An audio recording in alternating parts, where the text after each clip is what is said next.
I never thought the sound of car doors locking would become the most terrifying noise I'd ever heard. But that night, when my Uber driver hit the child safety locks while we were stopped at a red light, and then turned around to look at me with eyes that held no warmth whatsoever, I knew I was in more danger than I'd ever been in my life. It was a Thursday evening in late October. Around 11:30 p.m., I'd been working late at my marketing job in downtown Seattle, trying to finish a presentation for a major client meeting the next morning. The Pacific Northwest rain was coming down in torrents, typical for this time of year, making the streets slick and reflecting the neon lights of the city in shimmering pools of color. I worked for a digital marketing agency in the Belltown district, and our office was in one of those converted warehouse buildings that tech companies love. Most of my coworkers had left hours ago, but I was notorious for staying late when deadlines were tight. My manager Sarah had even joked that I practically lived at the office. When I finally packed up my laptop around 11:15 p.m., the building was completely empty except for the security guard downstairs. The elevator ride down felt eerily quiet, and I could hear my heels echoing through the lobby as I walked toward the exit. Outside, the rain was absolutely dumping, and I realized I'd forgotten my umbrella upstairs. My apartment in Capitol Hill was about 15 minutes away by car, but with this weather and the late hour, I didn't want to wait for the bus or try to walk to my usual parking garage. So I pulled out my phone and opened the Uber app, huddling under the small overhang by the building entrance.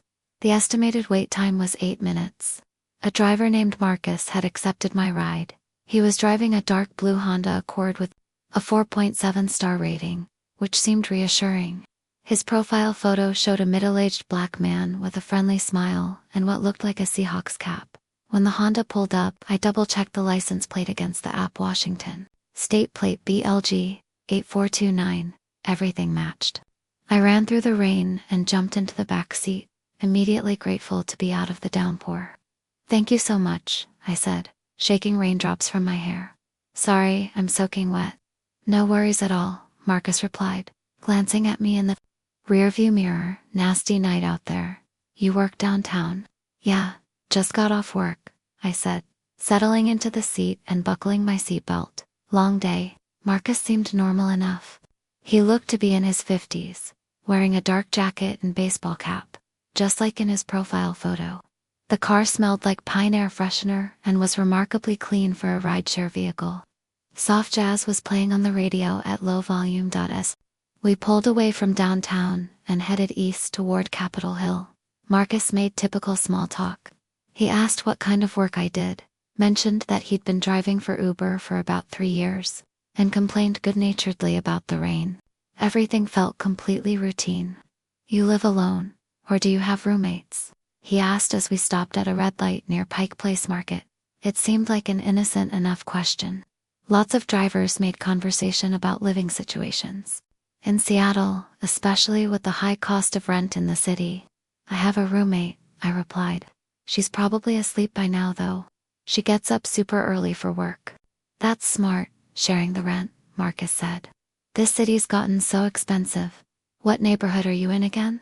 I told him Capitol Hill, which he already knew from the app, but it didn't seem weird that he'd ask.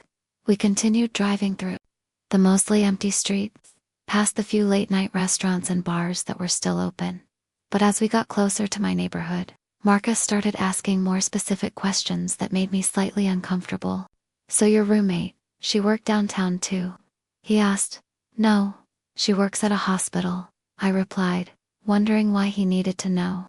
"Night shift or day shift?" That question made me pause. Why would he need to know when my roommate worked?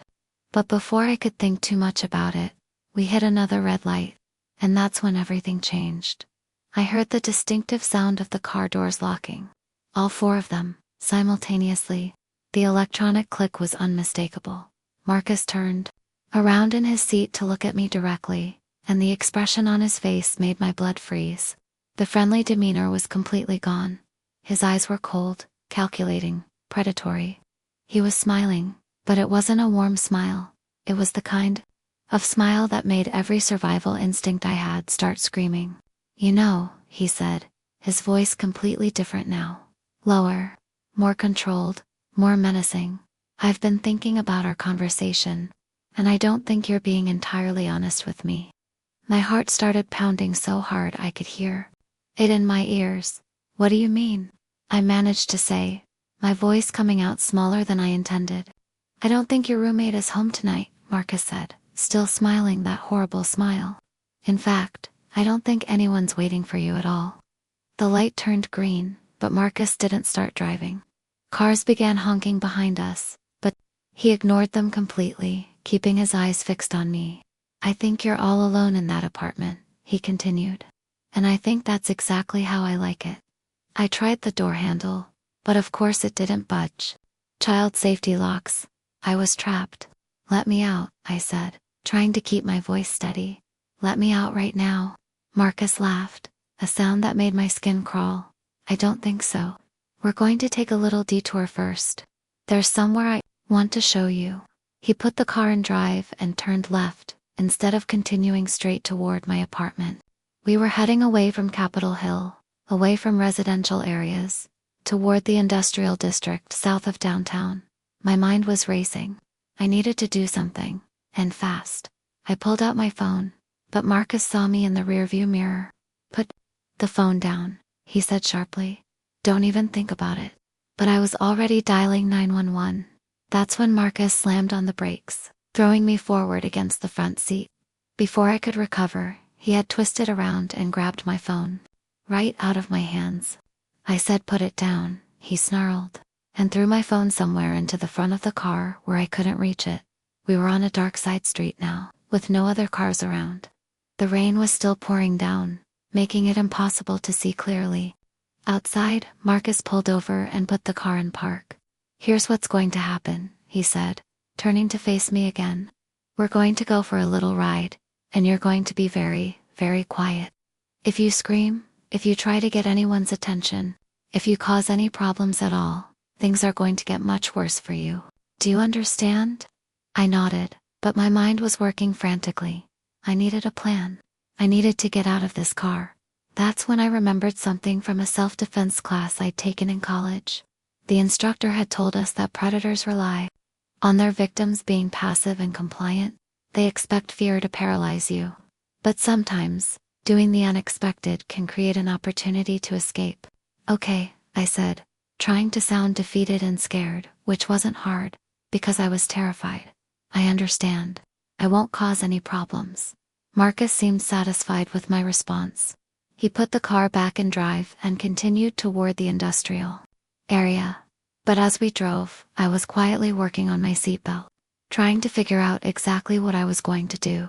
The area we were entering was full of warehouses and shipping containers, with very few streetlights and no pedestrians. If Marcus got me to wherever he was planning to take me, I might never be seen again. As we approached another red light, I made my decision. Instead of sitting quietly like Marcus expected, I suddenly started screaming at the top of my lungs and hitting the windows as hard as I could. "Help me! Help me! Kidnapping! Help!" Marcus was so shocked by the sudden noise that he jerked the steering wheel, and the car swerved slightly. "Shut up," he yelled. "Shut up right now." But I didn't stop. I kept screaming and pounding on the windows, even though there was no one around to hear me. The point wasn't to get help. The point was to rattle Marcus and make him panic. "Kidnapping. Help me. Please help me." Marcus was getting more and more agitated. "I told you to shut up," he screamed, turning around to try to grab me. That's when I saw my opportunity. When Marcus turned around and took his attention off the road, I lunged forward and grabbed the steering wheel, yanking it hard to the right. The car jumped the curb and crashed into a chain-link fence surrounding one of the warehouses. The impact wasn't severe, but it was enough to deploy the airbags and kill the engine. Marcus was momentarily stunned by the airbag deployment, and that gave me the seconds I needed. The impact had apparently damaged the electronic door locks, because when I pulled the handle this time, the door opened. I threw myself out of the car and ran into the rain-soaked night, my heels clicking on the wet pavement as I sprinted away from the crashed Honda as fast as I could. Behind me I could hear Marcus getting out of the car and shouting something, but I didn't stop to listen. I ran toward the main road, toward lights, toward other people. I made it about 3 blocks before I saw the most beautiful sight of my life. A Seattle police patrol car sitting at a 24-hour gas station. I ran up to the car, pounding on the window, completely soaked and probably looking like a crazy person. "Help me," I gasped when the officer rolled down his window. "I was just kidnapped. My Uber driver tried to kidnap me." Are you enjoying this story so far? Let me know in the comments what you think would have happened if I hadn't fought back. And don't forget to subscribe for more true safety stories that could save your life. The police officer, Officer Rodriguez, according to his name tag, immediately got out of his car and called for backup. Within minutes, there were 3 police cars at the gas station, and I was telling my story to Detective Kim Park from the Seattle Police Department. They found Marcus about 20 minutes later, still at the crash site, trying to get his damaged Honda started. When they searched the car, they found my phone, of course, but they also found things that made my blood run cold. In the trunk, they discovered zip ties, duct tape, a hunting knife, and a small video camera.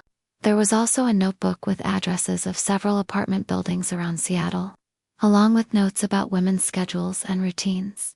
Detective Park told me that Marcus, whose real name was David Chen, had been using his position as a rideshare driver to identify and stalk potential victims. He would pick up women late at night, gather information about their living situations, and then target those who seemed vulnerable. "You probably saved your own life tonight, Detective," Park said. "Based on what we found in his car, he wasn't planning to just rob you." The investigation revealed that David had been operating for almost a year, using multiple rideshare platforms and different vehicles to avoid detection. He specifically targeted women who worked late, lived alone, or with roommates who had unpredictable schedules, and used rideshare services regularly.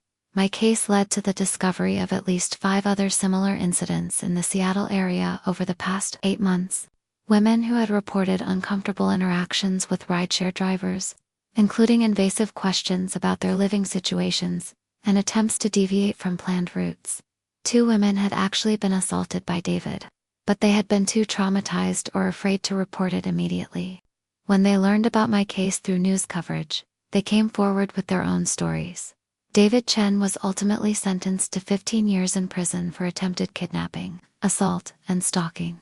The investigation also led to policy changes at rideshare companies, including better monitoring of driver behavior and improved panic features for passengers. But the most important thing I learned that night wasn't about rideshare safety or criminal investigations. It was about the power of refusing to be a victim. When Marcus locked those doors and told me what he was planning to do, he expected me to be passive and compliant. He expected fear to paralyze me. He expected me to sit quietly while he drove me to whatever fate he had planned. Instead, I chose to fight back. I chose to be loud, to be disruptive, to do the unexpected. And that choice, that refusal to be the victim he expected me to be, probably saved my life. The screaming and the window pounding weren't about getting help from passersby, because there weren't any. They were about disrupting his plan, making him panic, creating an opportunity for escape. And when that opportunity came, when he turned around to try to stop me, I took it. Grabbing the steering wheel and crashing the car was dangerous, but staying in that car would have been more dangerous. Sometimes you have to choose between 2 risky options, and pick the one that gives you the best chance of survival. I still use rideshare services, but everything has changed about how I approach them. I always share my trip with multiple people. I sit behind the passenger seat where I can see the driver's hands and have better access to the door. I never share personal information about my living situation or schedule. Most importantly, I trust my instincts completely. If something feels wrong, if a driver asks too many personal questions, if they deviate from the planned route, if they make me uncomfortable in any way, I end the ride immediately. I also keep my phone in my hand throughout the ride, not tucked away in my purse where it can be easily grabbed. And I always have an escape plan, mentally noting where the door handles are and thinking about what I would do if something went wrong. But the biggest lesson from that night is about mindset. Predators rely on their victims being passive and compliant. They count on fear to paralyze you, on social conditioning to make you polite and cooperative even when you're in danger. Sometimes the most important thing you can do is refuse to be what someone expects you to be.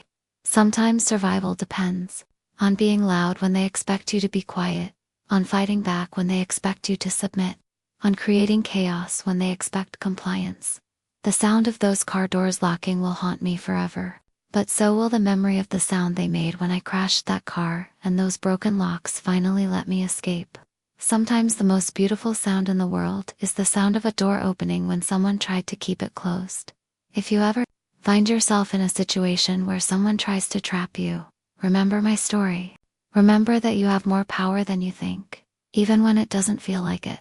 Remember that predators are often just bullies who fold when their victims fight back. And remember that your safety is more important than being polite, more important than avoiding a scene, more important than worrying about what other people think. Because sometimes, making noise and causing chaos isn't just your right, it's your lifeline.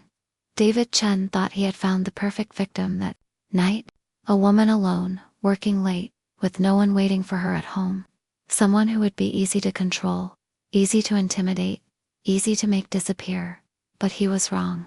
And that mistake, underestimating my willingness to fight back, to be loud, to refuse to be the victim he expected, cost him his freedom and probably saved my life. The next time someone tries to lock you in, remember that locks work both ways. They can keep you trapped, but they can also be broken. And sometimes, the only key you need is the courage to refuse to be what someone expects you to be. Your life might depend on it,